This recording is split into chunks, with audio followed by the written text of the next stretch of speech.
Hi, my name is Angel. Welcome back to my channel and welcome to a Summerween reading vlog where I am just going to be reading novellas today. So my goal is 4, maybe I will squeeze in a 5th one, we'll see. And it sounds a lot crazier than it really is because 2 of the novellas are less than 100 pages. So I'm trying to be realistic here and not burn myself out. So I have my list of 4 that I want to read, and then I've also got some possible options if I feel like reading a 5th, but I don't know if that'll happen. So let's go through those. So the first novella that I have is The Bell Chime by Mona Kabani, I think is her name. I'm not sure. Basically this one I think is about a girl who is suffering from night terrors, and she sees like a missing persons poster, but it's got a picture of her on it. So it sounds weird and creepy, and I'm very intrigued. So I'm going to read that one today. Then I'm also going to read Talia by Daniel Volpe. This I'm pretty sure is an extreme horror, and I think it's about snuff films. I'm not 100% sure. I'm a little bit nervous for this one because I read one other book by Daniel Volpe, and my biggest critique with it was that he, every single time that there was a female character, he had to explain what their boobs look like. Even if we've seen this character before in the story. Oh, there's a scene with her in it. Hold on. Do you know what her boobies look like?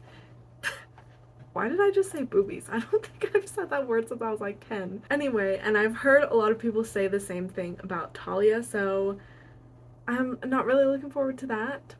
But I do remember enjoying the writing style and the story of his other book that I read, so hopefully I can still enjoy the story and, I don't know, that aspect of it. And the other one that I'm gonna read is The Things He Heard by Matt Shaw. This one, I literally have zero clue what the plot is. I have seen it everywhere. I've seen a lot of people talk about it, so we're just gonna give it a try. This one is 68 pages, so it shouldn't take very long to get through. And then the other really short one I have, I can't remember if the exact title of it, but it's by Adam Neville, and it's like 3 short stories, and this one I think is like less than 60 pages total. But I think I'm gonna save that one to complete the prompt to read a book in the dark, because all of these books are on Kindle Unlimited, so most of the time I'll just read on my phone.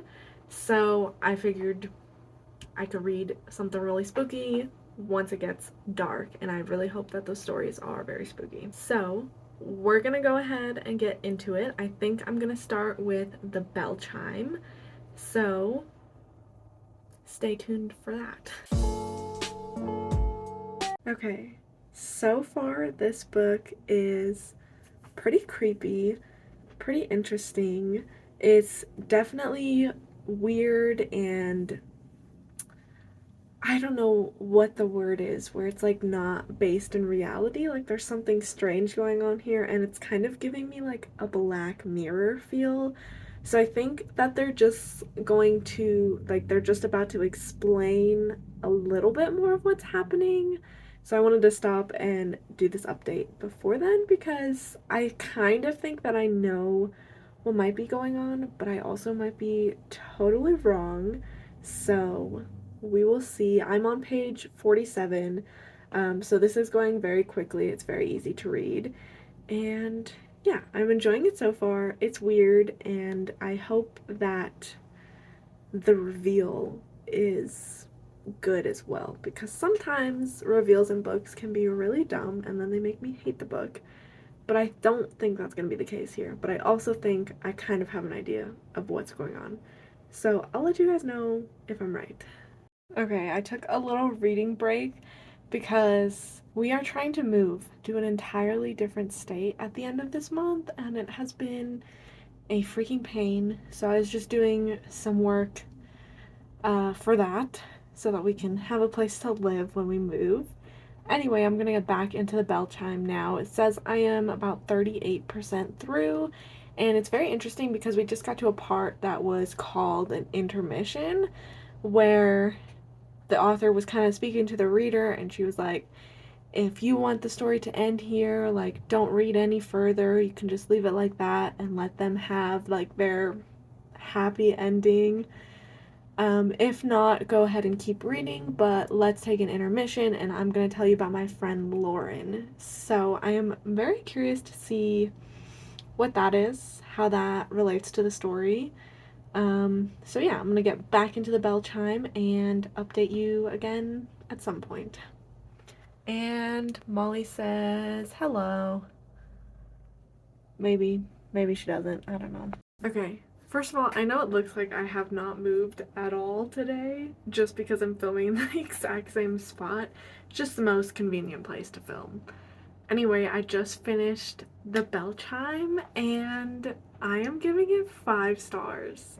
That book was really, really good and I would highly, highly recommend it.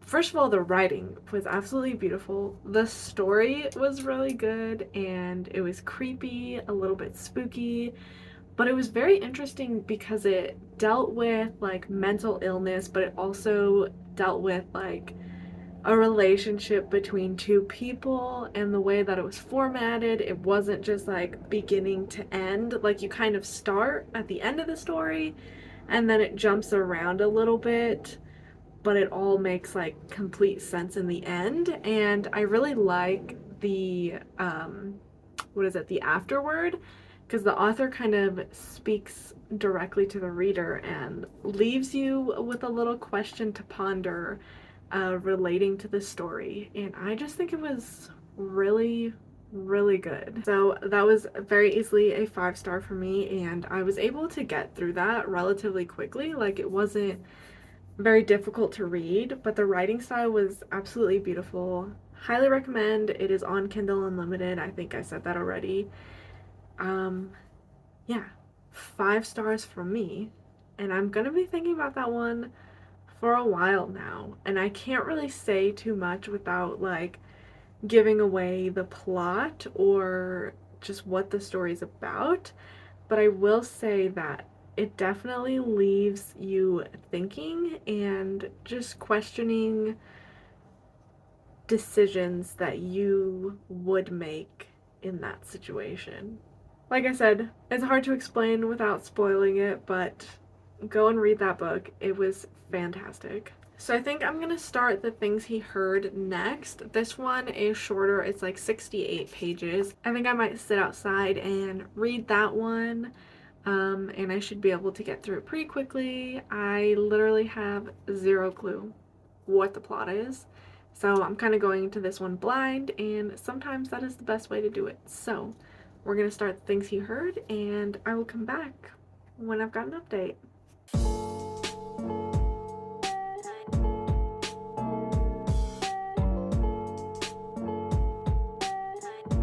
Hello. It has been a minute since I last updated you. It is now like 7:45 at night. I finished The Things He Heard, and I am like 45% of the way through Talia. So let's go ahead and talk about those. First, we'll start with The Things He Heard. That book, I'm not sure if I want to give it. Okay.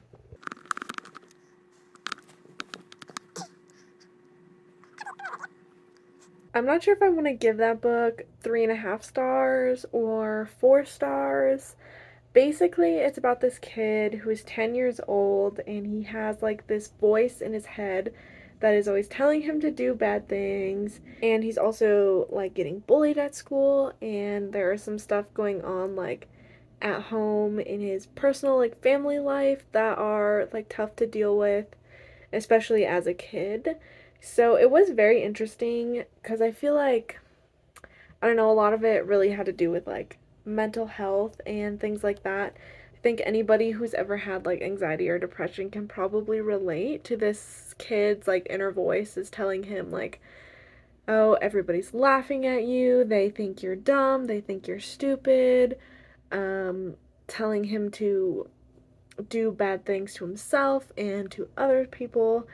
And it was pretty dark and just kind of sad to read at certain times, just the fact that this 10-year-old kid feels this way, and then just the way that the adults in his life, like his teachers and his parents, really handled it, I think was very poorly. And they could have done a lot better to get this kid some help. And then the real, like, true horror, I feel like, comes in at the end. And I don't know, I did enjoy it, and it was a very short 68-page read, so I wouldn't say that you'd go wrong reading it. I would recommend it if it sounds like something interesting to you. I'm just not sure if I want to rate it 4 stars or if that feels like too high. But then 3.5 stars feels like too low, even though that's not really a low rating. Like, it's well above average. Like, if you're going off of 5 stars, 2.5 technically would be like in the middle, like an average book. So I don't know. Maybe a 3.75. Maybe I will just give it a 4. It was an enjoyable read overall, but it definitely wasn't anything crazy. And like I said, the really true horror parts came in at the end, which I was expecting to happen like earlier in the story, the stuff that happened at the end. But I also think that it fit perfectly at the end. Like, I think it was a really good ending to the story. I don't know why I'm having such a hard time deciphering my feelings with this. Maybe I will just give it a 4. I don't know. 3.75 or a 4 for the things he heard. Now we can talk about Talia. Like I said, I'm 45% of the way through. It seems to be pretty standard, like what I expected it to be so far. However, I did hear that the second half kind of goes in a different direction. Basically, we're following this girl, Talia, who is an actress, but she wasn't getting very many acting jobs in like theater. So this man approached her and basically took her to the underground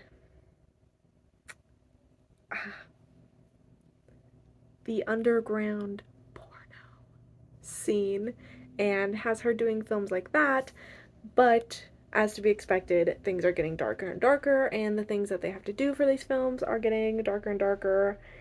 And yeah, so I'm interested to see where the second half goes. I would say right now I am relatively enjoying it. It's not my favorite like subject matter to read about, but I'm not hating it, and I am still interested in seeing where it goes. And I'm actually reading it like pretty quickly, I feel like. I think I've said that about every single book that I've read today, that I've like read it very quickly, but I don't know.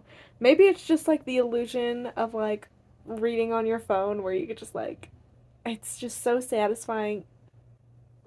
Why did I say it like that? Satisfying. It's so satisfying to like swipe to the next page and see like your percentage go up at the bottom. Or I like on the Kindle app, I have it set to tell me like how much like time it estimates is left in the book, and I think it's so fun to just watch the time go down the more that I turn the pages. It's like, it's addicting, and it just makes me want to read so much faster. So I'm going to keep reading Talia and finish that, and then come back to you guys with an update. Um, yeah, I would say this is going well so far, even though I was hoping to have started reading earlier this morning and to have been done with a lot more by this time of the day, but some unexpected things had to be dealt with. But I'm still on track to read 4 books by the time I have to go to bed, probably way before then, so yeah. Okay, I'm back again. I finished Talia, and I can definitely say the second half of the book went a totally different direction. And I totally understand why people don't like that, but I really enjoyed it, honestly. Like, it really reminded me of like really good revenge films like I Spit on Your Grave. I'm sure there's a million other ones. And it also got a little weird, but I can't say anything else without really spoiling it. But I actually really, really enjoyed that. I think I'm gonna give it 4 stars. It wasn't anything crazy. It wasn't a 5 star, but I was expecting to hate it a lot more than I did. And I also feel like, so the other book that I've read by this author is A Gift of Death, and that one was very heavy on the boob descriptions. However, in Talia, like, there were a lot of mentions of boobs, but it didn't feel as bad as in that other book that I read by him. So, overall, I would say that I really enjoyed it. Like I said, I gave it 4 stars. However, do note that this is like extreme horror. It's very gory and graphic and sexual and not for every reader. So if you do plan to read this, definitely make sure that you're ready for that before doing that. If you read extreme horror regularly, then you're probably safe. But if you're just a casual horror reader, I don't know if you'll enjoy this. But yeah, I really liked the way that the second half went. And now I get to read my last book, which I still don't know the title of, but I think it's 3 short horror stories by Adam Neville. So the whole thing is around 50 pages or so. And I'm gonna read that in the dark, so I'm gonna set the mood. I don't know if it like breaks the rules to read with the Christmas lights on, but I think I'm gonna do that anyways. It'll still be mostly dark, so it's fine.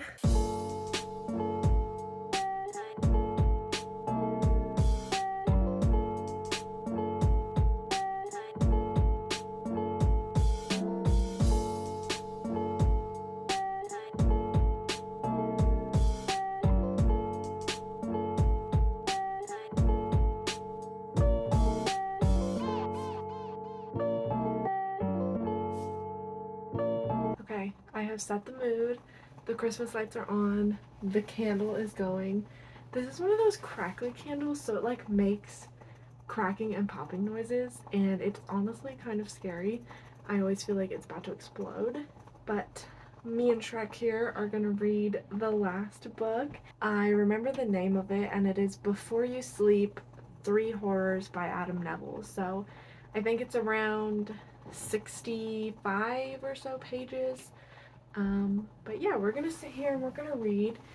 I guess it's not technically dark because the Christmas lights are on, but it's like dark enough. It definitely looks a lot brighter on the camera, but yeah, got my pumpkin blanket, got my candle, and we're gonna read.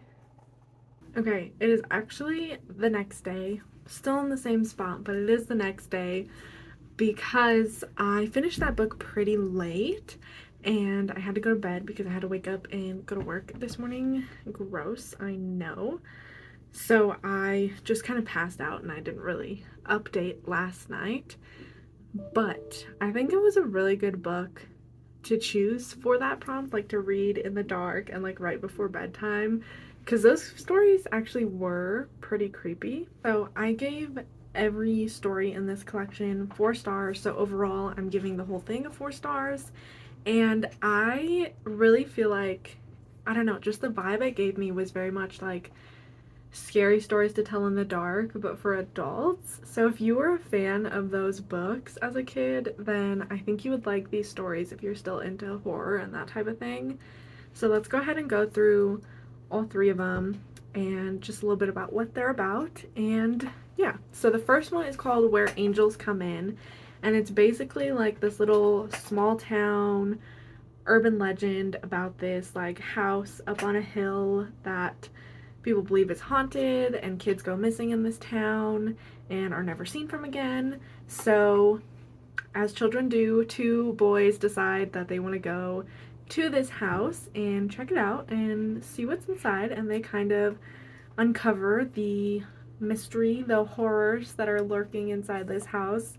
And it was freaky, it was interesting. There was not like high suspense, but it was definitely like, I don't know, you could feel yourself getting nervous for the characters as they're going through this. And it was messed up and gross, and I really, really enjoyed that. I think that might be my favorite story in this collection. The second story was called The Ancestors, and we're basically following this little girl who lives in this house with her parents, and she has a ghost girl friend, and there are also like toys that live in the house, and they like come out at night and play with her and are also her friends. And that one was very interesting, and it took a little bit of a turn towards the end, but I really enjoyed that one as well. Just like the creepy imagery of like these toys, and the ghost girl, how she has this like long dark hair and she like wraps the girl in it and like whispers in her ear, and I don't know, just freaky and so good. And then the last story in the collection was called Flory, and this one, when it started, I was like, okay, like where's this going? I don't know if I'm enjoying it as much as the others. But then it started to pick up and I really enjoyed it. So that story follows a man who has just moved into a home where the previous owner was like an elderly woman with dementia. And so he starts to remodel and change some things in the house. And as he's doing that, he starts to suffer from some very strange symptoms. And I really liked that story. I liked the kind of meaning, I guess, behind the story. And I wish I could talk more about it, but then that kind of uncovers like what was going on. So I don't want to give that away. But I really enjoyed just the way that that story panned out, and just like I said, the deeper meaning, I guess, of what was actually happening to this man. I thought it was very interesting. I think Adam Neville, I think people call him like the king of folk horror because a lot of his books are very much like about folk horror.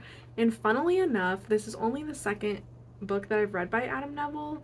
However, I do really need to read The Last Days, and I need to read The Ritual because I love that movie. So I have to read the book because obviously I'm gonna like the book more.